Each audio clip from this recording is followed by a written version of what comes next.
சனிக்கிழமை 6 மணியிலிருந்து 7:30க்குள்ளாக முதல் முகூர்த்தம் குளிகன் முகூர்த்தம். ஏன்னா சனிக்கிழமையுடைய ஆதிக்கமே அவரோட மகனில் தான் தொடங்குது. சரி, இது அப்படியே அடுத்தடுத்த முகூர்த்தத்தை எப்படி ஞாபகம் வச்சுக்கிறது?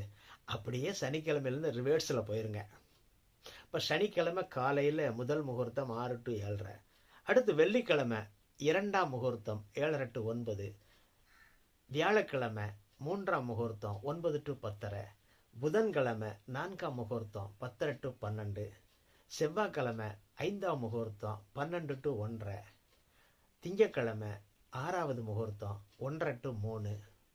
ஞாயிற்றுக்கிழமை கடைசி முகூர்த்தம், ஏன்னா கடைசி நாள் 3 to 4:30. வாரத்தின் முதல் நாளை நம்ம கடைசி நாளாக தான் வச்சுருக்கிறோம். அன்றைக்கி தானே லீவு நாளாக இருக்குது. வாரத்தில் முதல் நாள் லீவு போட மாட்டோம், ஏன்னா போடக்கூடாது, லாஜிக்கே இடிக்கல.